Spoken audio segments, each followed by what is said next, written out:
اس کا 22 اور اس کی پہلی 5 آیات جو ہیں خدا کے ذکر کو سے تلاوت کریں گے۔ کلام مقدس کا پڑھنا شروع کریں گے یسوع مسیح کے نام سے۔ پھر اس نے مجھے بلور کی طرح چمکتا ہوا آب حیات کا ایک درخت دکھایا جو خدا اور برا کے تخت سے نکل کر اس شہر کی سڑک کے بیچ میں بہتا تھا اور دریا کے بار بار زندگی کا درخت تھا۔ اس میں 12 قسم کے پھل آتے تھے اور ہر مہینے میں پھلتا تھا، اور اس درخت کے پتوں سے قوموں کو شفا ہوتی تھی۔ اور پھر لعنت نہ ہوگی اور خدا اور برا کا تخت اس شہر میں ہوگا اور اس کے بندے اس کی عبادت کریں گے اور اس کا منہ دیکھیں گے اور اس کا نام ان کے ماتھوں پر لکھا ہوا ہوگا۔ اور پھر رات نہ ہوگی اور وہ چراغ اور سورج کی روشنی کے محتاج نہ ہوگی، کیونکہ خداوند خدا ان کو روشن کرے گا اور وہ ابدالآباد بادشاہی کریں گے۔ خداوند کے پاک کلام کے پڑھے اور سنے جانے پر خداوند کی خاص برکت ہو۔ آمین آمین۔ بیٹھ جائیں سبھی، خداوند آپ سب کو برکت دے۔ ہاللیلویہ۔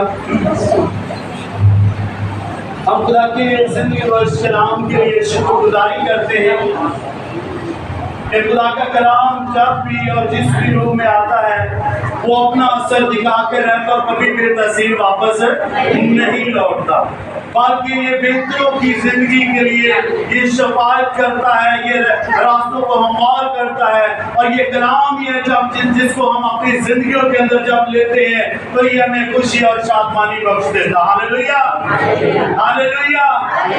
کلام خدا میں کیا لکھا؟ پھر اس نے مجھے بلور کی طرح چمکتا ہوا آب حیات کا ایک دریا دکھایا۔ اور پھر کلام خدا میں لکھا ہے کہ اس پر کیا ہے؟ اس نے مجھے بلور سے چمکتا ہوا آب حیات کا ایک دریا دکھایا جو خدا اور برا کے نکل کر اس شہر کی سڑک کے بیچ میں بہتا تھا، اور دریا کے وار و پار زندگی کا درخت تھا۔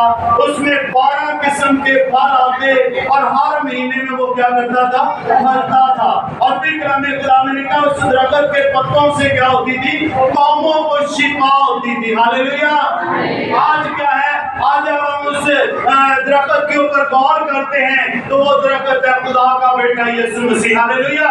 یوحنا کی انجیل کے اندر واضح طور پر لکھا ہے کہ زندگی کا درخت تو میں ہوں، راہ پر زندگی تو میں ہوں، زندگی کا پانی تو میں ہوں۔ اور میرے عزیزو کلام خدا فرماتا ہے اور ہمیشہ کی زندگی میں ہوں۔ اور جب یسوع مسیح میں ہم ہو جاتے ہیں تو پھر میرے عزیزو ہماری زندگیاں جو ہے وہ تبدیل ہو جاتی ہیں اور ہم کسی چیز کے محتاج نہیں رہتے، بلکہ کلام کیا کرتا ہے؟ وہ ہمارے لیے فکر مند ہوتا ہے، اور کلام جو ہے وہ ہماری ضرورتوں کو پورا کرتا ہے، اور اس کلام کے جو ہے ہم باعث سے برکت ہوتے ہیں اور ہمارے بندھن جو ہے وہ کھل جاتے ہیں۔ اور کلام ہمیں یہ کہتا ہے کہ ہمیں خدا کے کلام کے تابع ہونے کی ضرورت ہے۔ یہاں پر اگر ہم اس کی تیسری آیت میں لکھا ہوا پڑھیں تو لکھا ہے اور پھر لعنت نہ ہوگی اور خدا اور برا کا تخت اس شہر میں ہوگا اور اس کے بندے اس کی کیا کریں گے؟